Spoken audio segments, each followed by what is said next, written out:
Mhm.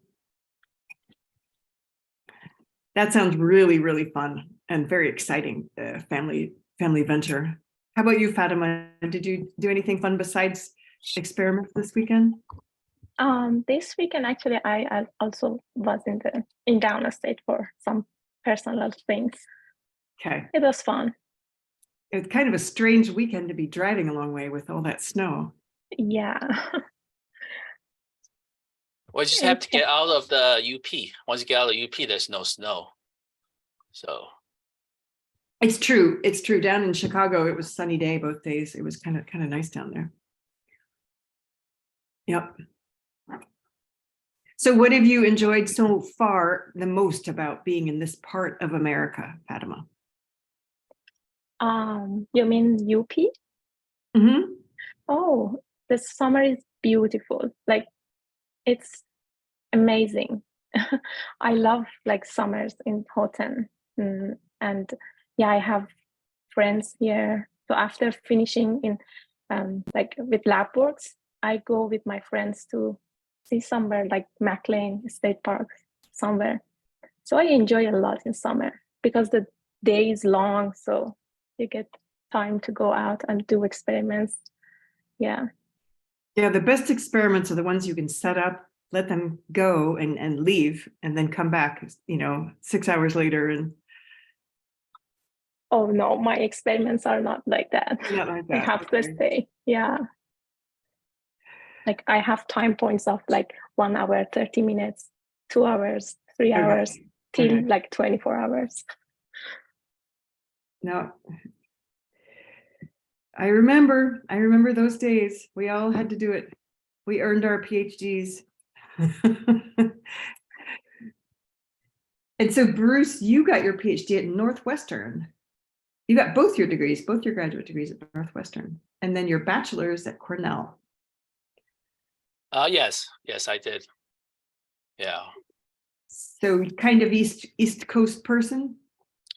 I would say, I'm from Taiwan originally, and then went to Cornell because my uncle lived in New York state of New York, and then one of my cousins went to Cornell, and so that's why when I came to the U.S. to study, I went to Cornell. It's a very nice university. Yeah, very nice. Yeah. And then in a sense, not too different from Houghton. It's a small town. It's like a small town, and always kind of cloudy, and then a lot of snow, and so it kind of prepared me for the winter over here.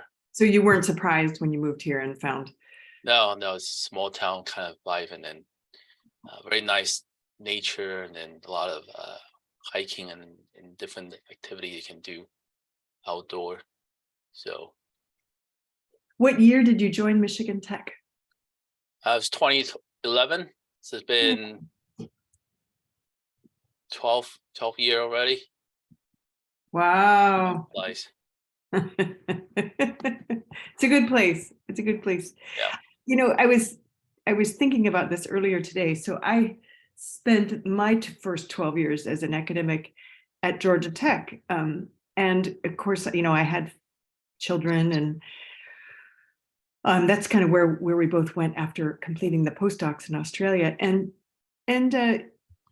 Georgia Tech is in the middle of the city Atlanta, in downtown, in Midtown, and it's one heck of a commute. Tell you what, like the traffic in Atlanta is not something I could ever do again.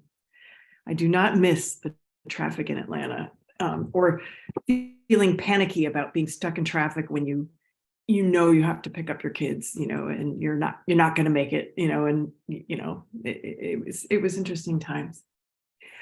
All right, so I'm going to share my screen and get ready to get started. All right, can you see my slides? Yep. Beautiful. All right, well, as we come up on 6 o'clock here in season 7, it is the month of March 2023, and you are joining us for Husky Bites.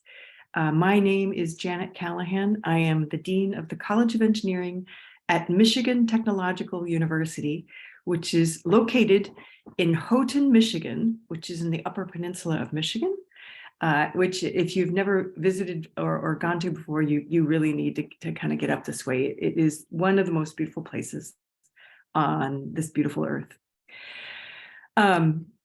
So we have been, we're toward the end of season 7 of Husky Bites. Husky Bites was conceived as a way to learn something new while kind of also having dinner. So I know lots of you are out there nibbling or cooking while you're going through this. I just want to thank you all for being with us so faithfully and for joining us for different topics here and there.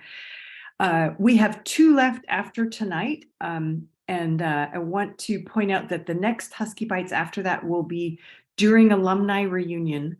We will do one more live, and then we will start off mid-September for season 8. And I hope to do a mailing to let people know what who will be talking and so forth. Up next, we will be talking. That is the wrong title. We are going to be talking about the Semen Mineral Museum, not Bio-Inspired Designs. And so this particular topic of the Semen Mineral Museum was suggested by alumni, and I think you're going to love it. The museum is absolutely beautiful. It's historical. It's really important. So it's going to be focused on the Semen Mineral Museum. And with that, I'm going to stop sharing screen and introduce our speaker. All right, I can always go ahead and share screen, Bruce. Okay. You should be able to share and it should take it over.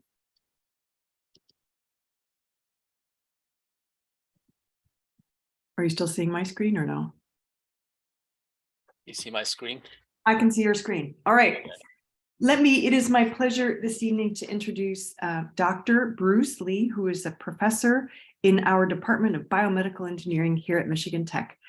Dr. Lee earned both graduate degrees, his PhD and his master's in biomedical engineering at Northwestern University, after first earning his BS in chemical engineering at Cornell University.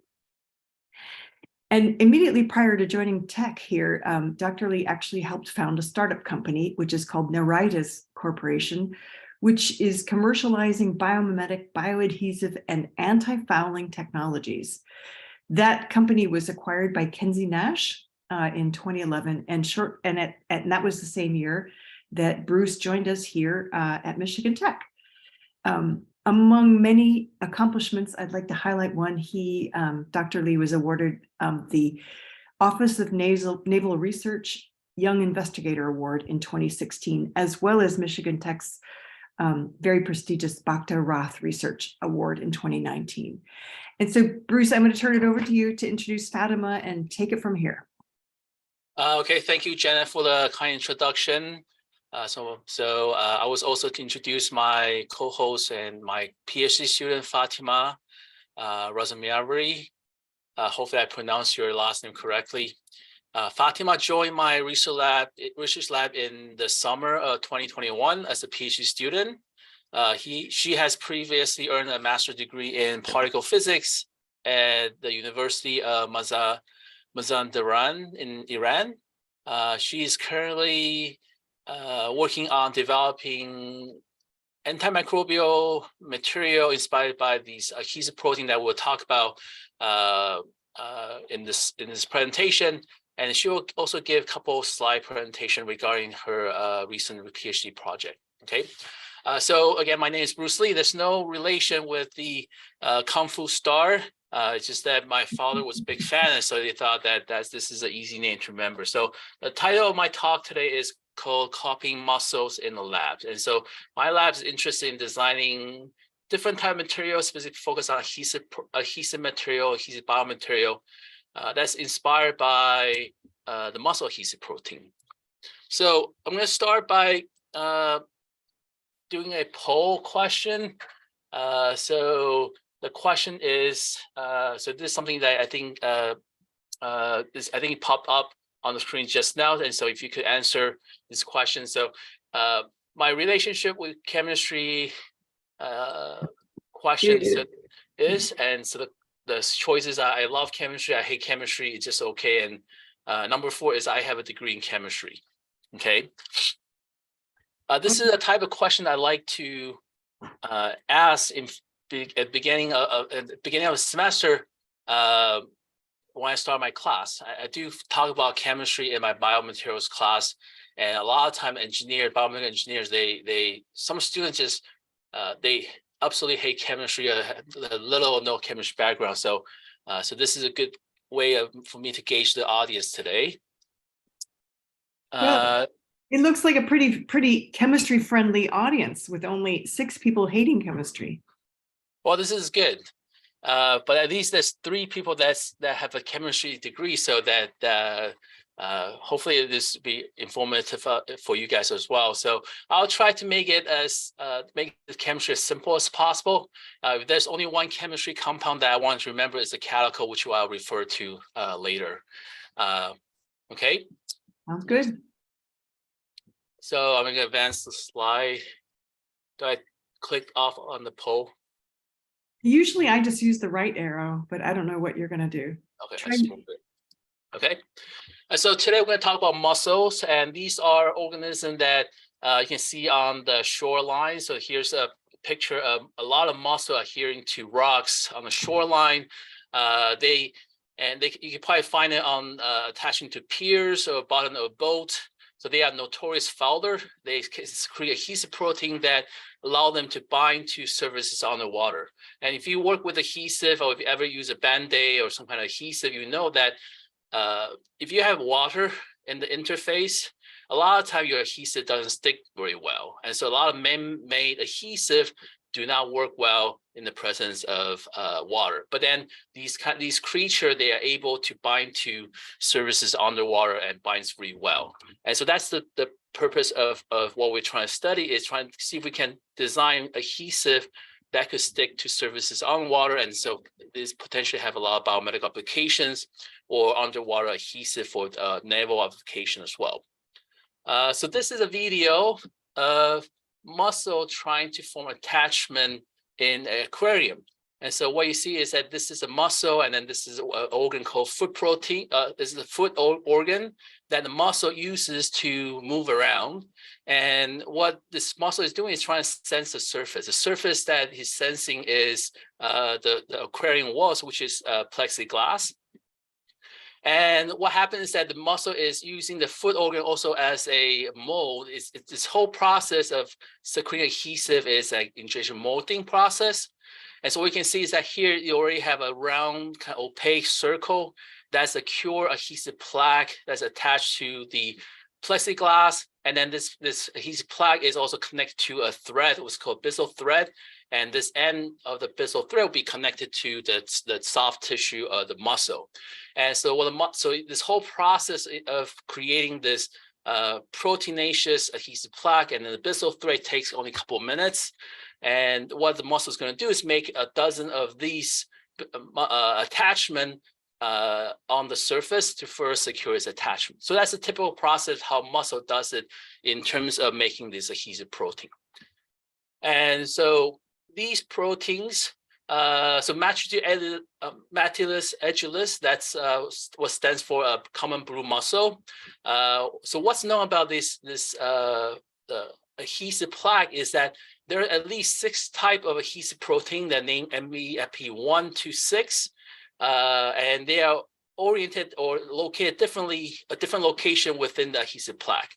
And these of interest to adhesive scientists are MEFP3 and 5. These 2 proteins are located at the interface between the plaque and the surface. And so they are believed that these 2 proteins are responsible for adhesion, potentially they're being used as a primer. And what's known is that these adhesive proteins contain a very high content of this unique amino acid called DOPA. DOPA is an amino acid that post-translationally modified from tyrosine, and it contains this catechol. And so if the only compound, a chemistry compound that you remember, hopefully take away from today is this is a catechol compound that is responsible for adhesion. That's typically what people try and do when designing adhesive protein that mimic or adhesive that mimic adhesive proteins. Okay, and so catechol is believed to be responsible for adhesion and cross-linking. And so I highlight this belief a little bit because I'll tell you a little story as well. I was talking to Janet when we first started out, is that when I first started as a PhD student in 1999, it's been a long time, but then back then, people suspect that DOPA is responsible for adhesion, but then really didn't know why. And so I'll tell a little story how people trying to understand how DOPA has become being proven to be the one that's responsible for adhesion. And so if you look at the amino acid sequences of MEFP5 and 3, you see that Y listed here in red color, these are the location of the DOPA molecule. So there's very high content of these two amino acids, this particular amino acid. And so that's the reason why people suspected that this amino acid in particular is responsible for adhesion. But then if you look at these proteins, they are very complicated. There's different amino acid, and particularly these are also positively charged. And so it's hard to conclusively state that DOPA is responsible for adhesion or cross-linking. And so therefore, when I started as a PhD student, my former advisor thought about this approach. We thought about deconstructing the muscle adhesive protein by attaching catechol or DOPA-like molecules to polymers, synthetic polymers that are very simple and inert, so that these polymers, they don't do anything. And so that if we do anything to do any experiment to these catechol containing polymers, they would be the result will be fully attributed to the catechol group. And so we use these as a simple polymer model system, trying to understand how catechol behave in terms of how it contributes to adhesion and cross-linking. And we also perform tests at different length scale. And so one of my classmates was responsible for performing single molecule adhesion testing of catechol with the surface. I did a lot of adhesion testing for gels that contain catechol and probing the interface and determine the work of adhesion at the interface. And then we also did a lot of macro scale adhesion testing, such as lab shear testing. That's typically what we expect for when testing adhesives. And so we did a lot of these tests trying to understand how catechol contribute to adhesion.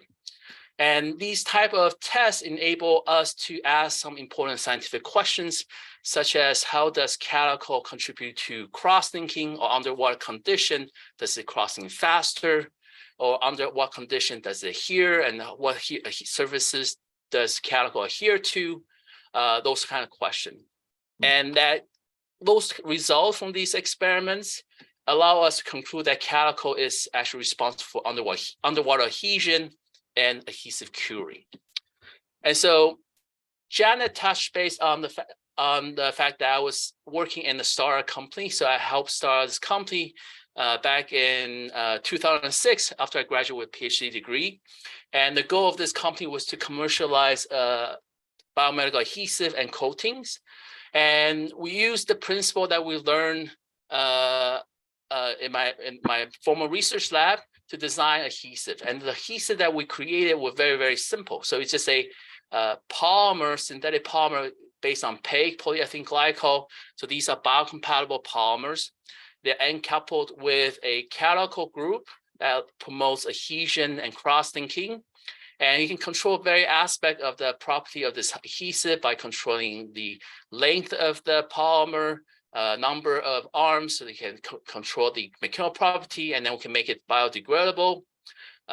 This kind of adhesive are designed to have a dual, to apply in the dual syringe kind of delivery system. So one of the syringe will be our adhesive prepolymer, and the other one will be an oxidant that we use as a cross-linker. And so you can inject it through a mixing tip, and then will lead to cohesive crossing and curing of adhesive, and then the catechol will promote adhesion to a tissue surface. And so it's a very simple design, easy to tune the property by control various factors of the polymer. And then for a company, that what's important is that it's easy for scale up synthesis. The synthesis take about chemical steps, so it's easy for manufacturing.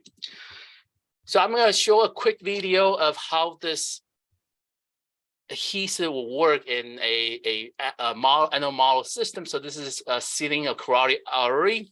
And so I apologize for showing this video, and I tend to have this a tendency of presenting right before a meal or right after a meal. And so this is a little bloody. And so if you don't like to see blood, and I encourage you to maybe turn off your screen for a little bit, and I can talk over the content of this video. It's about roughly a minute, okay?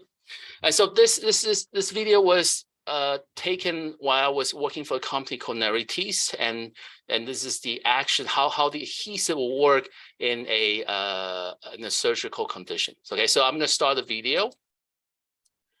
So that's the symbol, the Narites, the name of the company, and the purpose of the video is showing that our adhesive could seal a carotid artery. So here's the surgeon has isolated carotid artery, is clamped on both ends, and the surgeon has cut the transversely sectioned the carotid artery.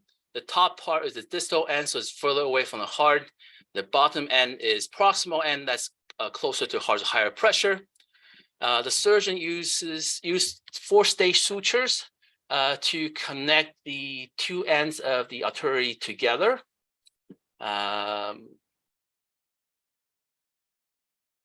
And so it's taking a bit of time to do that.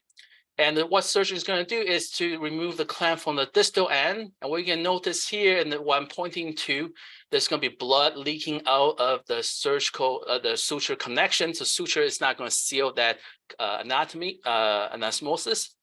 And then what the surgeon did also is then apply our adhesive all the way around this reconnected artery, and allow it to cure about a minute or so.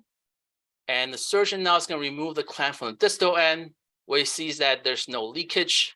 And then now the surgeon is going to remove the clamp from the proximal end, the higher pressure end. And you can see that there's no leakage, and you can see a little pumping. The animal is still alive, and there's no leakage. Okay. And so this is a very simple adhesive, but it was effective. And so so that's what I was doing when I was in the startup company. And then I still work on adhesive, but then I work on different aspects about adhesive. So this is a second poll question that I asked, and then this is an important process related to what I'm going to talk about next. So the question is related to oxidation. So what is oxidation? Okay, this is a rust on my bike, number 1. 2 is a half-eaten apple. 3 is the process of losing an electron. And 4 is something bad for my skin. Or what happens to a half-eaten apple? Oh, what happens to an apple? That's true. Yeah. Or the rust. Yeah. So people are correctly answering the rust on my bike. It is ferrous oxide. That is an oxidation process. And the chemists out there are going straight for the chemistry answer, the process of losing an electron. And by the way, my PhD thesis was focused on oxidation, Fatemeh. Oh. Yep. You'll fit right in with our research. It was focused on nickel oxidation, actually. All right. So it's a tie between the rust of my bike and the process of losing an electron, Bruce. Yeah, so this is a poorly written question. And then if I put this question on my exam, afterwards, my student will come and complain because this is not worded correctly, right? So for example, rust on my bike and a half-eaten apple, these are all examples of oxidation. And number 3 is probably the definition of oxidation process in chemistry is the process of losing an electron. So many of this question could be interpreted to be correct, but then this is a poorly worded question.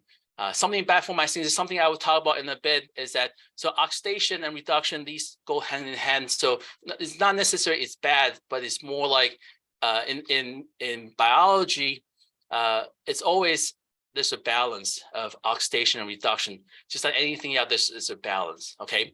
So the reason I want to talk about oxidation is that this is an important process related to catechol, and a lot of process is whether it's curing of the adhesive or the different things that we'll talk about relate to wound healing and things like that, and antimicrobial properties is related to oxidation process. And also the last part of my presentation related to smart adhesive, we're controlling the oxidation state of catechol to control adhesion. Okay, so let me see.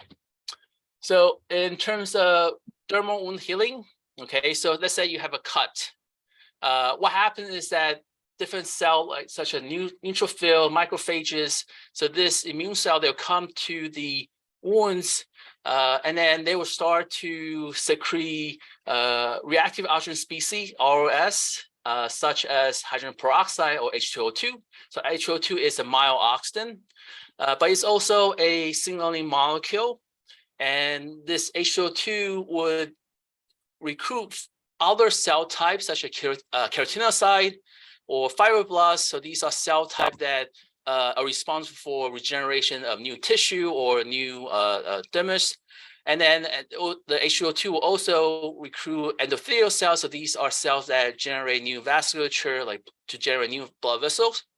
And so H2O2 or ROS, they can attract cells that can promote wound healing. And then H2O2 is also a natural disinfectant. They can be used to kill bacteria, fungi, and or inactive viruses. And so, so that's what happened when, for a healthy person, that's what typically happens when you have a cut, or this is a typical wound healing process. Now, when you have somebody that has chronic wounds, okay, so these are people that have diabetic ulcer, or people that are under steroids or treatment or some kind of chemo treatment, their wounds that tend to take a very long time to heal. So chronic wounds are defined by wounds that are that take more than 4 weeks to heal, and in some cases they don't heal completely. And what people have found is that applying ROS or hydrogen peroxide or some sort of oxidant to the wound can be used to promote wound healing. And so what we have found in catechol is that catechol, when it oxidizes to semiquinone and quinone, and during the process, it generates the different type of reactive oxygen species in the form of superoxide or hydrogen peroxide, H2O2. And then so ROS is generated as a byproduct. And so what we do is typically just, you could just dissolve it in water contain oxygen, and the oxygen would then oxidize catechol. And so our objective recently is to incorporate catechol to develop these ROS generating biomaterials. And our goal is to promote use these biomaterials to promote wound healing. And at the same time, this hydrogen peroxide can then be used to kill bacteria or inactivate virus. And so I'll talk to you about a couple examples, and then Fatemeh will give you another example of some of the things that we're trying to do. So one of the things that we're doing now is to design catechol functionalized microgels. So these are microgels. So these are like gels that, if you can imagine, these are jellos. You probably eaten jellos. And so jellos are what's considered hydrogels. But microgel, as it's defined, is just gels that have micron size. So, okay, so they may have, they're very, very, very small. And so what we do is make catechol containing microgels, essentially attach the catechol to microgels, and then we use gelatin as the base for the polymer. Gelatin is a natural biopolymer. It's derived from collagen, so it's a denatured from collagen. And gelatin is when you put it in our body is fully biodegradable and it's biocompatible. And so that's the reason why we use gelatin.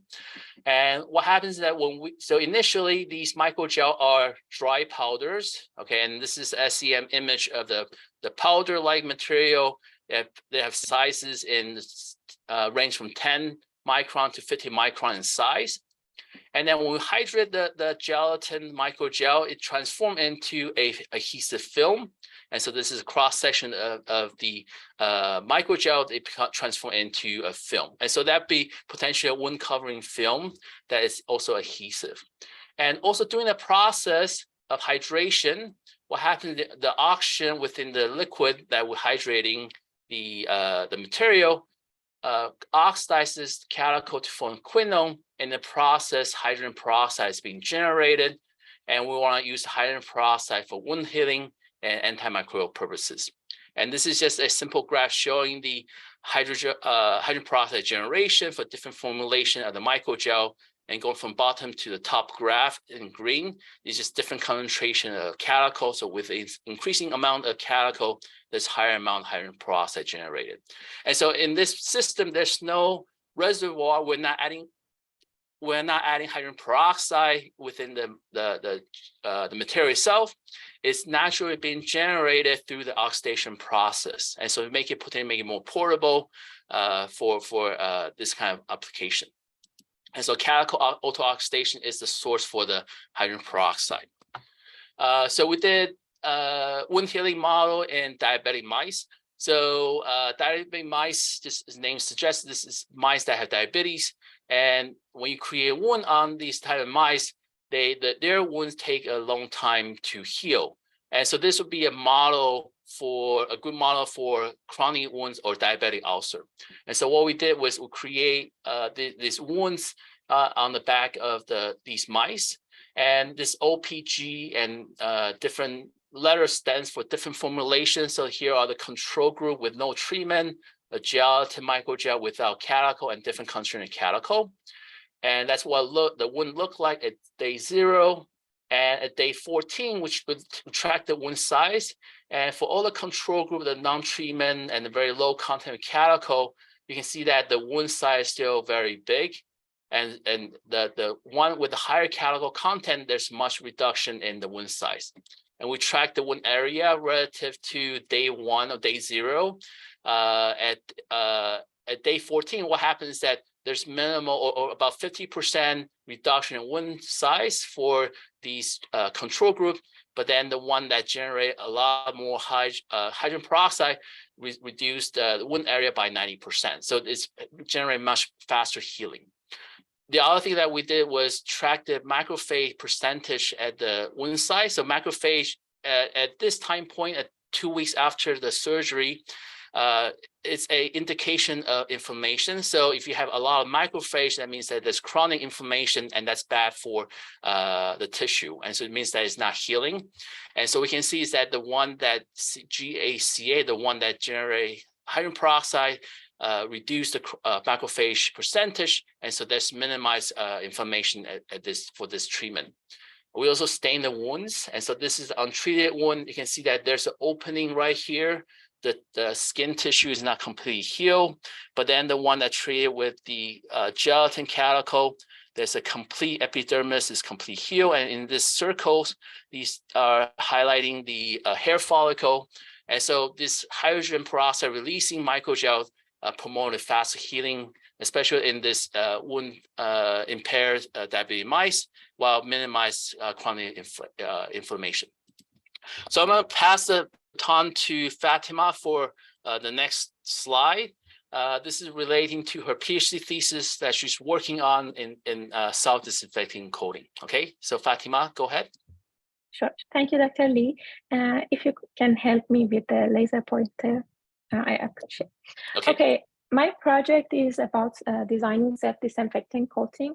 So basically, we use catechol-based coating on the face mask material, which is polypropylene mesh, which can be activated by moisture presence in the respiratory secretions. For example, coughing, talking, when you're talking, coughing, or sneezing, to generate hydrogen peroxide, which can inactivate viruses and kills bacteria. So in this design, we use a polymer in which it has a hydrophilic backbone to absorb the moisture. And it has a catechol modified with electron donating groups as a side chain to enhance the oxidation rate and generates more hydrogen peroxide on demand. So basically in this coating, when the pathogenic droplet lands on the surface, the catechol oxidizes to in the presence of molecular oxygen, it oxidizes and generates hydrogen peroxide and can inactivate virus and bacteria, as I mentioned. Next slide, Dr. Lee.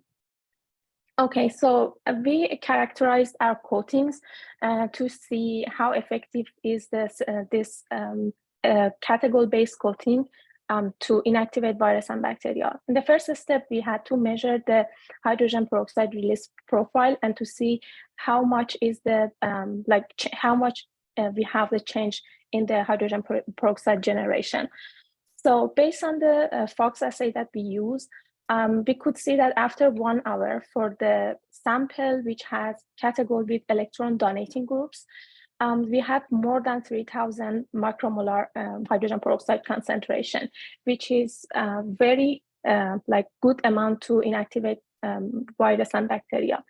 Comparing to the catechol itself, like coating only with catechol, which is the amount of hydrogen peroxide in early time point is negligible.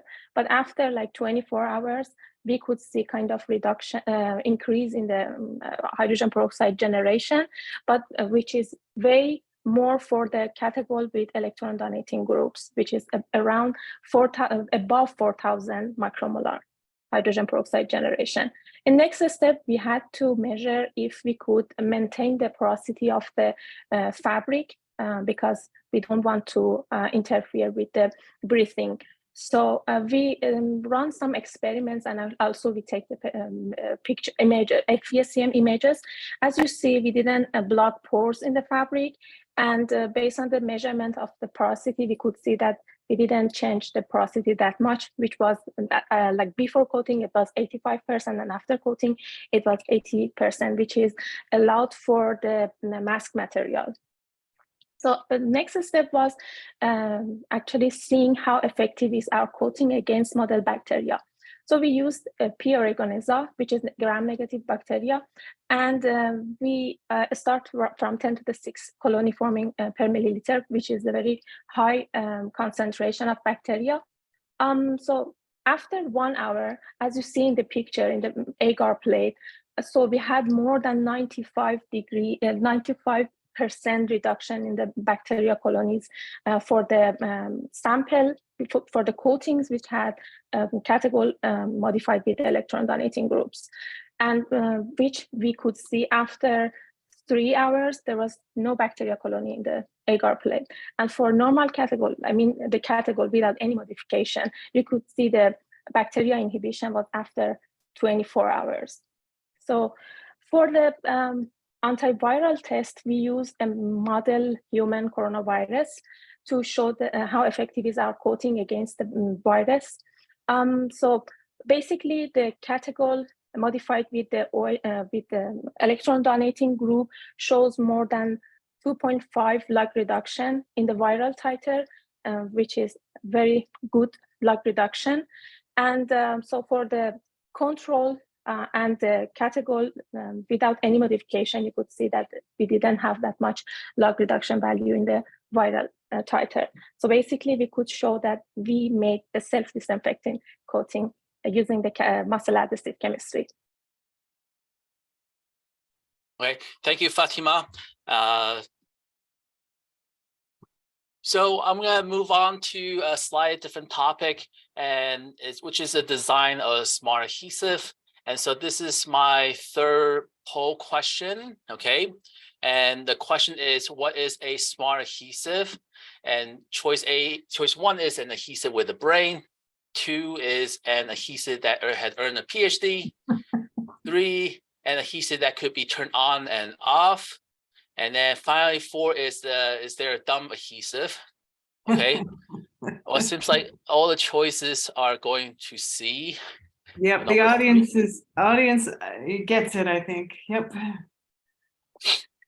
If I have students in this presentation, then somebody will probably randomly pick 4 or something like that, just to be different. But yeah. No, we got 100% on of answers have chosen that C, an adhesive that can be turned on and off. Yeah, and this is the correct, and then, so a lot of time the material scientists or chemists, they're trying to make some names so that make it easier, or trying to make it sexy, almost like clickbait kind of thing, to make it attract attention. And, so, and then it's kind of what it is. And so, yes, a smart adhesive is an adhesive that could be turned on and off. Okay, and so that's kind of one of our most interesting research that I'm doing right now is an adhesive that could be turned on and off. And so these are adhesive that can lose or gain adhesion or adhesive property that in response to an applied stimuli. And so this type of stimuli could be change in temperature, change in pH, or with applied electricity. And that's the one that we're most focused on. And there are many potential applications. So there are a lot of biomedical application. So if you can think about if you have adhesive, you have an adhesive band-aid or some kind of wound dressing, you're trying to remove the bandage from your skin, it acts more as a waxing device and remove a lot of your hair and create a lot of pain. And so if you can deactivate adhesive and make it easier to detach, and I think that a lot of people be much happier and less painful. And so there's a lot of things that you can design. So there could be adhesive for connecting to wearable sensors or many other fixation devices so there's a lot of potential application in the medical field. And there's also potential application in manufacturing for handling soft material, or in some cases related to robotic locomotion for attaching robots to a surface. Okay, so in terms of what currently is being studied, there's a lot of limitation in terms of existing smart adhesive that people are developing. Some require extreme condition to cause bonding and debonding, so such as high temperature, and some are limited to bonding to specific type of surfaces. Some that have limited reversibility, and this is the one that where I'm starting is a lot of adhesive can have trouble binding to surfaces that are wet. And so we're designing smart adhesive based on muscle adhesive protein, and these protein can bind to surfaces on the water. And so this is a project funded by the Office of Naval Research. And this slide kind of showed the mechanism behind how we control adhesion for cuticle. And as we talk about oxidation, the cuticle's oxidation state control is essentially the way to control its adhesive property. And so the reduced form of cuticle has been found to have bonding strength to titanium around the binding strength is around 800 piconewton to titanium, and in terms of the strength, in terms of value, this is around 40% that of a covalent bond. So covalent bond is the strongest bond that you have. These are irreversible bonds, and so this cuticle can bind to titanium with about 40% bonding strength of covalent bond. So this is one of most strongest reversible bond that's reported to date. And the oxidized form of cuticle, once oxidized, the adhesion is reduced by 80%. And so that's a good way to control binding and debonding of the adhesive. And so, so what's known is that the cuticle forms strong adhesion under acidic pH. When it's oxidized at basic pH, it forms weak adhesion. And what we do also is to prevent the irreversible polymerization of cuticle by putting a protecting group with our adhesive, and so the protecting group promote the reversibility of our adhesive molecule. Okay,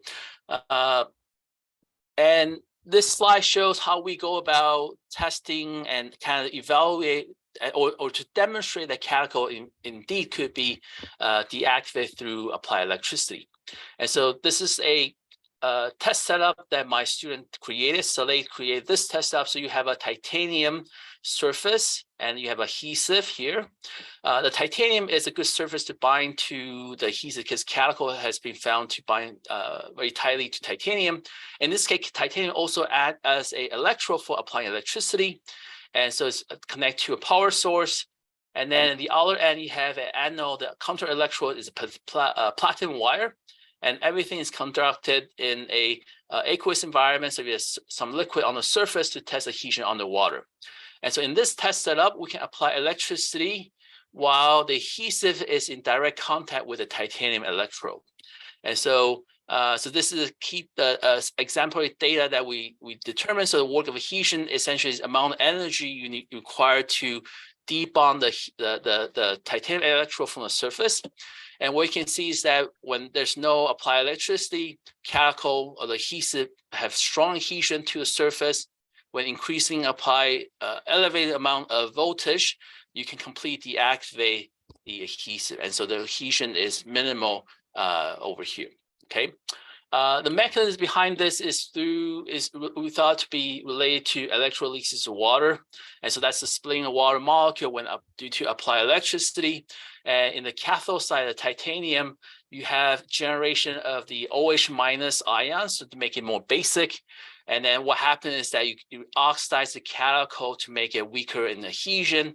But on the other electrode, you have production of proton ion, and so it's more acidic, and so the caticle is more adhesive on this end. And so this is a picture of the adhesive surface, and you can see that caticle is oxidized, is red color, is where the titanium electrode is, and so it's more basic, it turns red. And just like when you eat an apple or have you cut a slice of a banana, it turns yellow or brown after a certain amount of time. So caticle also turns red and brown after it oxidizes. Okay, so so the basic pH near the cathode causes caticle to oxidize and reduce the adhesive strength of the adhesive. And finally, I want to show you a slide or a short video of this adhesive in action. So this is deactivating the adhesive with simple flip of a switch. And so you have adhesive up here, and then you have a titanium, which also acts as an electrode. It's connected to power source. And then you have a counter electrode here, a platinum electrode.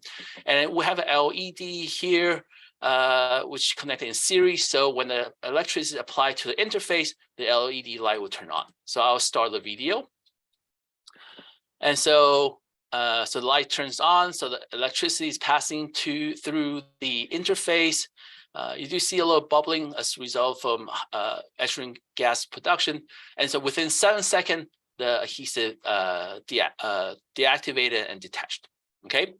So in quick summary, what we did was to use caticle to design various polymers, okay? And what we found is that caticle itself, if you can incorporate caticle into different type of material with synthetic polymers or biological polymer, you can make these adhesive, make these polymer adhesive. And our lab and many other labs throughout the world are designing caticle-based material for designing drug delivery application, for tissue engineering approach, and most importantly, designing as adhesive molecule. This is a simple and yet versatile platform for designing adhesive biomaterial, okay? And so my lab, we've mostly focused on caticle chemistry, and that's one of the main adhesive molecule that's responsible for adhesion. But then there are many things that we can still learn from muscle itself. So for example, we focus on MEFP3 and 5, this occurs interface, but then you have other molecule, other protein that is responsible for other properties. So MEFP2 are responsible for bulk of mechanical property, MEFP6 are antioxidant, preventing the oxidation of caticle, and then you have MEFP1 that are coating material. And the business thread itself is very interesting as well. It acts as a bungee rope. It prevents, it can stretch and prevent delaminating and breaking of the coil itself. There are self-healing mechanism designed into it, so allow the material to yield, but also preserve the integrity. And then there's a different in terms of stiffness going from the distal end to the proximal end. The distal end is much stiffer material because it's contacting a very stiff surface, but then proximal end is much softer, it's connected to the soft end. And so, but what's more interesting is that the muscle, if you remember the first video, is that the muscle does it very, very quickly. It's just injected through a simple injection molding approach, and then you can design this very complex system and very easily, and it can do it very, very quickly and reproducibly. And so, but then that's not something that we can do right now. So it's still quite a bit of thing that we need to learn from muscle, okay? And then, so finally, I just acknowledge the student that contributed the work. So this Dr. Hao Meng, Dr. Saleh Bouyan, Pega, these are all my former students that contribute to the work I presented. And of course, Fatemeh, present her work. And then Karen Held is a professor of chemical engineering. She helped us with the antiviral study. And we had a lot of funding from the ONR for the Smart Adhesive project. And then NSF and NIH funded the more the biomaterial project that we talked about. And with that, I'm happy to answer any question that you may have. Thank you. Awesome. All right. We have, so the way to ask a question is to type in the Q&A. And so please feel free to choose some questions to answer. And if you don't choose any, I will. So for example, Ron says, is this research considered to be biomimicry? Sure. So yes, so this would be considered to be biomimicry. And a lot of times this is debatable as well, but then we consider it to biomimicry in the sense that muscle use calico for cross-linking, for curing of adhesive, and for adhesion. And we do that as well. We use calico for that purpose. And so that's kind of the thing that we do using for adhesive molecule. And so we're trying to mimic its ability to cure and adhere to a surface. Well, and I have kind of an opening question. So the US Navy Research Labs is funding your work. You would think they would be funding your work to help keep mussels and things like that from adhering to naval vessels, but your work is being funded for other purposes. Yes, and then that's kind of a interesting problem. And so Office Naval Research, they're interested in a lot of material for underwater application. And so the program that funded my project, it funds many projects related to designing of underwater adhesive. And so my project is related to smart adhesion, but then the others are designed for using calico to make strong adhesive or adhesive that are designed based on synthetic biology, which are designed made by E. coli or genetic engineering kind of applications. So they're interested in many underwater applications, underwater adhesive in general. Okay, thanks.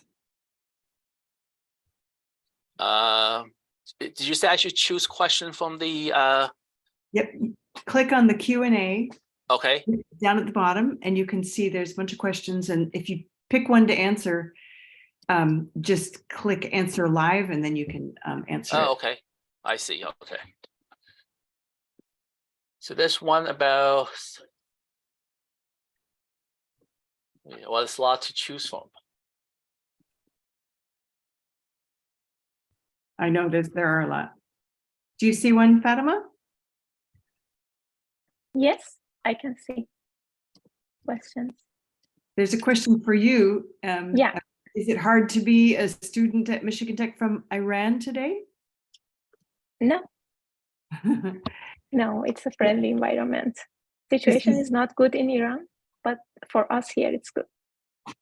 Well, and Jim is one of our alumni from more than 50 years ago, or slightly more than 50, because I met him at his 50th reunion. So Fatemeh, you got to come back here. You're always welcome. Well, first you have to earn your degree, but then you get to come back every August. It's the first sort of Friday and Saturday in August, and that's alumni reunion. Everybody's invited every year, but on the 10th years, there's especially big ones. And on your 50th, you get a golden pin. So it's called your golden M. M is for the symbol for 50 in Roman numerals, if I have that right. Interesting. Do you see questions you want to answer, Bruce? So there's one, Steve Conradson asked, is the slide I show on page 6, slide 6, is that DNA sequence? So that was the amino acid sequence. So that's just different amino acid.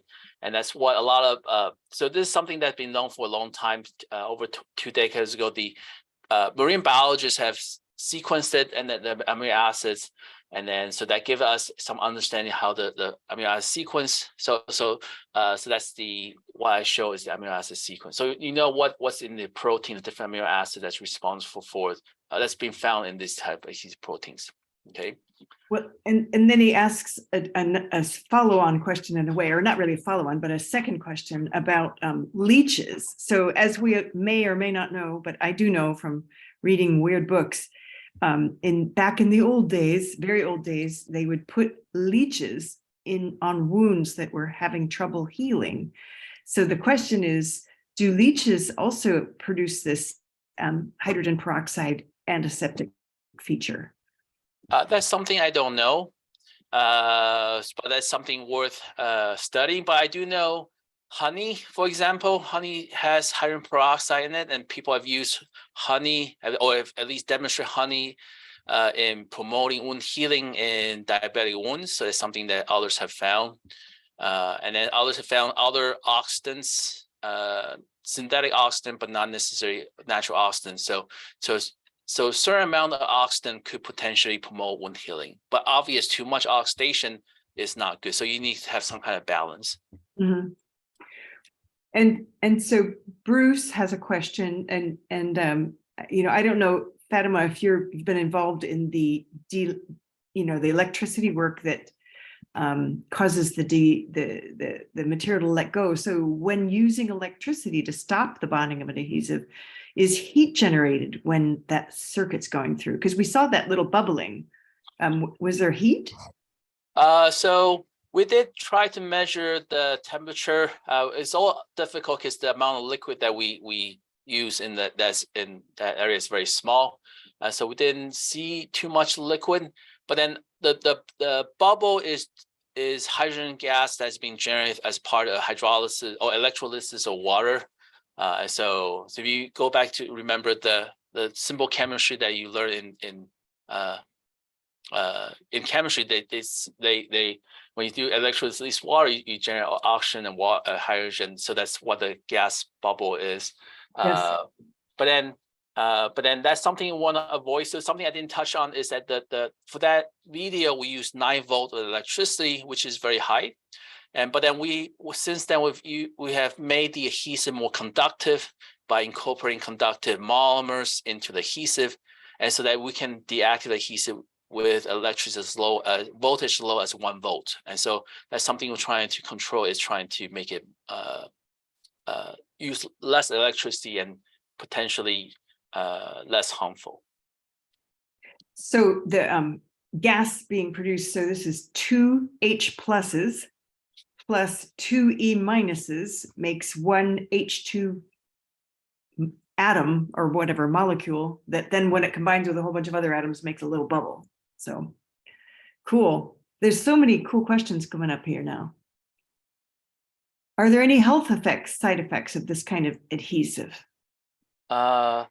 So we have done a lot of, so when I was in the company and also in my lab as well, we do a lot of study in cell cultures and also in animal and mice and things like that. And so that's the reason why we use synthetic adhesive. So PEG is known to be very biocompatible. It's been used in many commercial cosmetic product and many biomaterials. And so it's known to be biocompatible. And so, but then what we found in most in the lab in the company is that these hydrogen peroxide being generated, these are mild-oxidant. And so they do kill cell in culture. But then that's not because these hydrogen peroxide are, well, they're cytotoxic, but then it's just in cell culture, the cells are somewhat naked, they're not protected, not like in our body. We have different mechanisms to control oxidation to reach some kind of balance or homeostasis. And so in culture, they do kill cells, but then in animal models, they tend to be okay after, and this hydrogen peroxide, as I said before, these are cellular molecules, and in certain level they can be useful for promoting wound healing. And so, but in short answer, these material are biocompatible. And this is a question by somebody that's anonymous. Says, any hope of harvesting or using zebra mussel for extracting these materials? And that, I think the short answer is yes, that's been studied before, and many have done that part earlier on, trying to harvest these proteins from zero muscles. And the problem with this approach is that the muscle, if you can see the scale, is that you need hundreds of muscle to generate like a mere gram of the yeast protein. So it's not very commercially feasible. And there's other issue associated with this kind of approach also is that these proteins, so the calicle, the dopa, needs to be post-translationally modified. So if you harvest the protein, they will contain a tyrosine side chain, and you had to modify to dopa the calicle to make it adhesive. And so it's not very realistic to direct harvest from zero muscle. And so, but our approach is to using synthetic approach. And so you can buy these chemical dopamine-based material from a chemical company, and you attach those to a synthetic polymer. And so in my research, no muscles are harmed in our research. Well, I guess we want to harm the zebra mussel in the Great Lakes. Yeah, that would be something to be interesting and to study, is that how to promote the detachment, prevent these muscle from attaching to many of the surfaces that could be harmful to the system that it's attached to. Yeah. So when I was a kid and we would fall and get hurt, right? My mother, she would pull out the bottle of peroxide, and she would swab our knees with the hydrogen peroxide. So was this? I was always thinking it was cleaning the wound. Was it also promoting wound healing? So hydrogen peroxide is like you said, is a disinfectant. I think that's what most people would do, is to use it as a source of disinfectant to prevent infection. But then the level of hydrogen peroxide you releasing or applying could potentially help wound healing, but then it kind of depends on the dosage that you're applying to. And what's different from this what you mentioned is single dose application of hydrogen peroxide versus our material. Some of the graph we showed is that they have a sustained release of hydrogen peroxide, and so that's different from when you apply hydrogen peroxide, like you said, is applying hydrogen peroxide to knee when it's scraped. So that's something that we're trying to study, is single dose versus continual release, and so that may make a difference.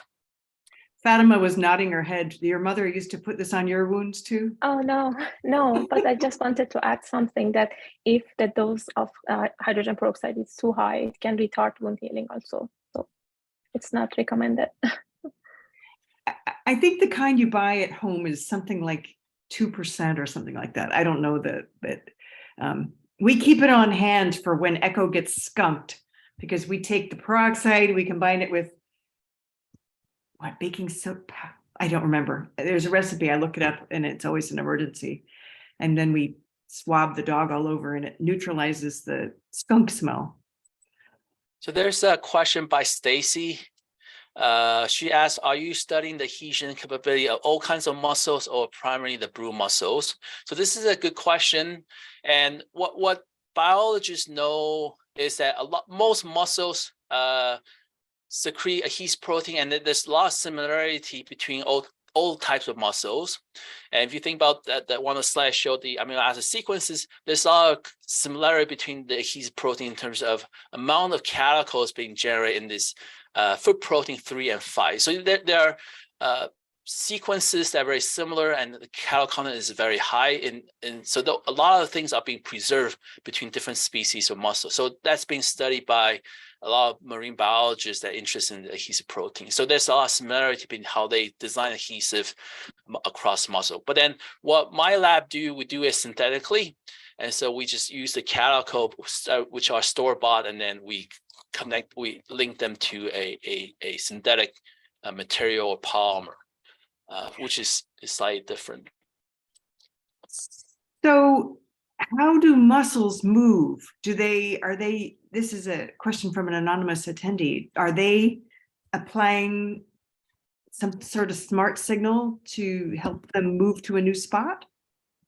So I think there's something that's, I don't know for sure, but then if you remember one of the video I showed, is that foot organ that that the muscle has, that's the one that it uses to move around, and then that's how it move around and find a good place to anchor to. But then what I don't know is whether or not that we found a place that it found a home, and after a while does it move around or not. That's not something that I would know. Okay. There's a question by Jerry Goodwin, asked very good question. Does fresh water versus salt water make a difference in adhesion? And I think that's a very good question in the sense that if you, one of the interesting aspects about adhesive proteins that what I showed earlier is that these protein has a lot of positive charge.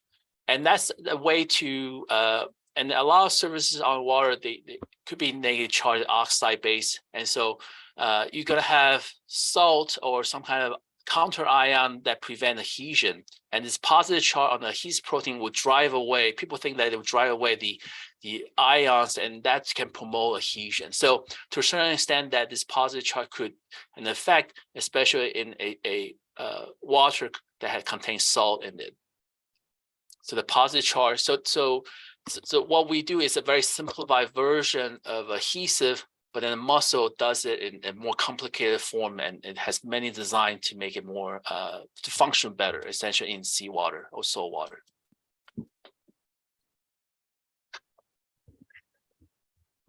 This is what also always happens. We get more and more questions that come, the more people think about this. Whatever got you interested in studying this kind of work, Bruce? So I think, when I first got exposed to muscles, when I met my former PhD advisor, Phil Messer-Smith. So he was working at Northwestern at that time. And so when I first met him, he was talking about he's going to study muscles. And so that's in the Department of Biomedical Engineering. So I thought it was muscle, like the muscle in your arm, in your body that, the causes you move.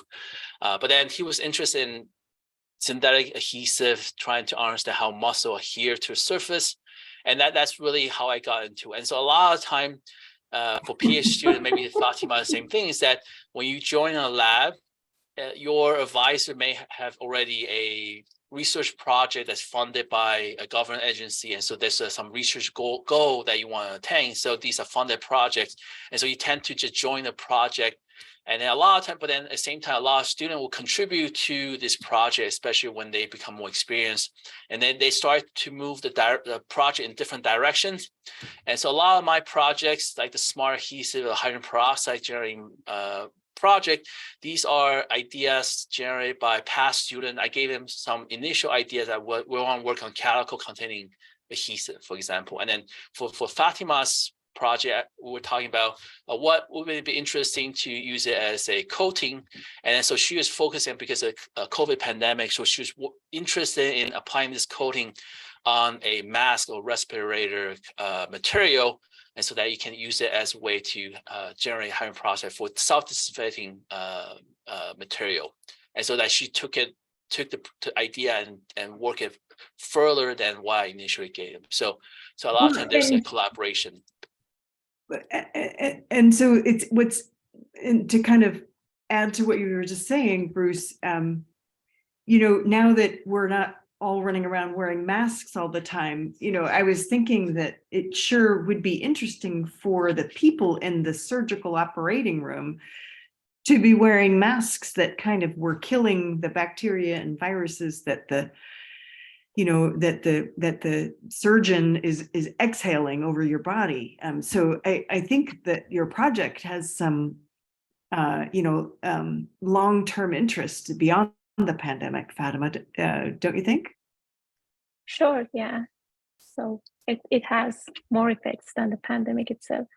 Are there any masks kind of sold now that have a kind of like a sterilizing effect? Because they put these masks on, they're wearing them the whole time, and they must get soggy and wet and kind of used up, and start shedding viruses, because everybody's got something. It doesn't matter how well you think you are, you've got something. At least I think you have something. Actually, our coatings also works on other surfaces like glass, metal, so it can be used for everything in the surgical settings. So like surfaces, I mean. That's the No, I interesting think part. that's great. It's an example of work motivated by the pandemic that then has kind of gone on with, even more interesting applications. All right, we are already past the hour. I don't know how that happened. Why don't we take two more questions, and then we're going to kind of wrap it up and thank the audience and thank the speakers. So there's a question by Harry Jones. It asks, H2O2 has short half-life in the open. How do you deal with this? And so I think that's a very good question. So H2O2 has a short half-life, as you suggested, but then H2O2 is also more stable compared to other ROSs. That's radical containing ROS. A lot of times they generate it and then they disappear right away.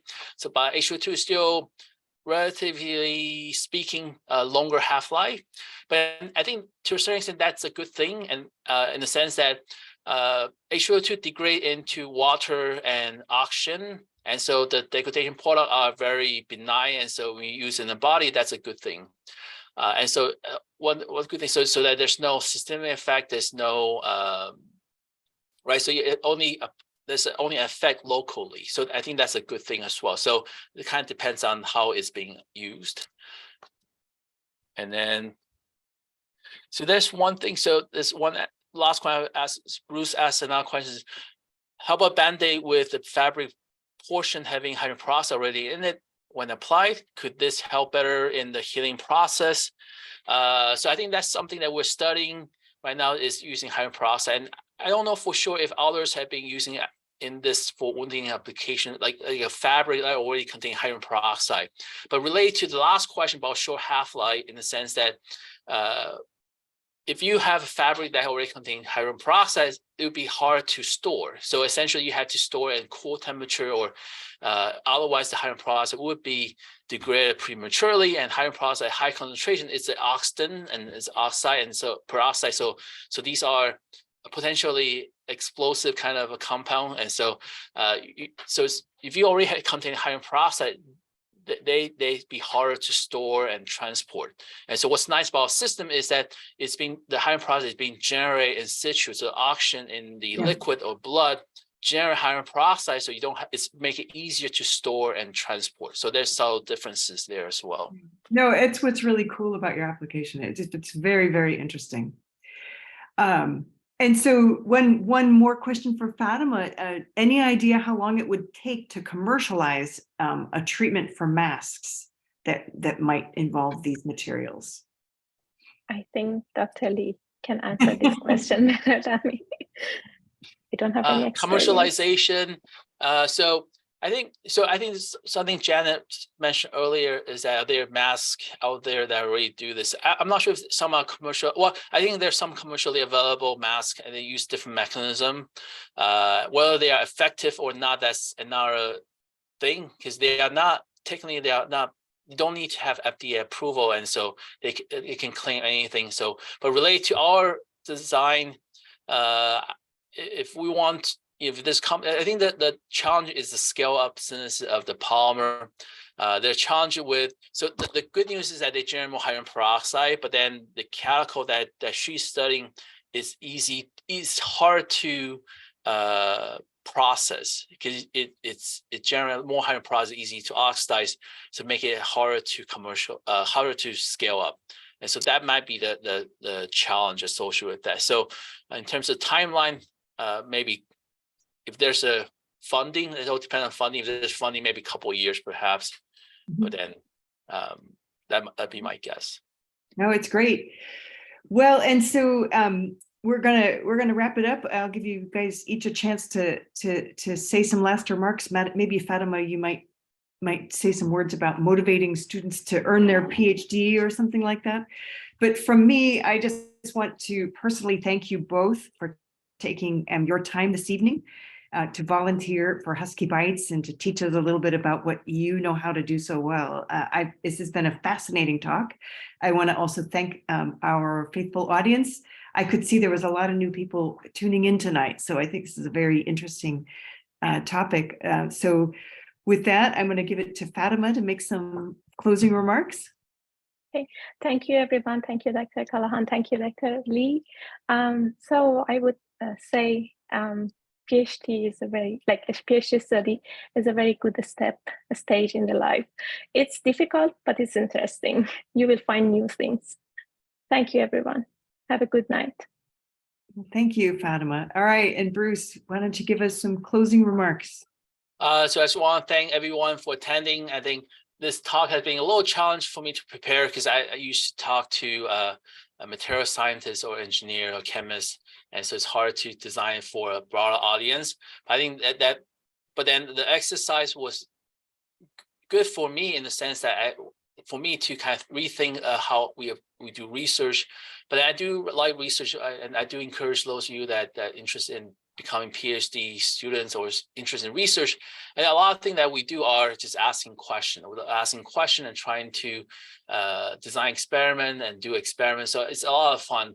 And so in a sense that we're doing not very different from chemistry or a different type of experiment that you do in high school and grade school, but then we just do it with more higher level of better equipments and things like that. But so it's a lot of fun to answer scientific questions. So thank you for attending. I know we have at least one granddaughter who will be studying chemistry when she comes here this fall. Do you hire undergrads in your lab, Bruce? Yes, and I do. And that's something, thank you for bringing it up, is that a lot of the research, I didn't mention it, I did put on my acknowledgement, a lot of research are performed by undergrad students. They contribute to sharing some of the data, and contribute to writing. And many of the papers are published by undergrad. And Fatemeh has been training a lot of undergrad students throughout her last 2 years, even high school students. And so we encourage undergrads to contact me if they're interested in doing research. Super, super fun. Well, thank you again, and good night, everybody. We'll see you next week. Right. Thank you. Bye-bye.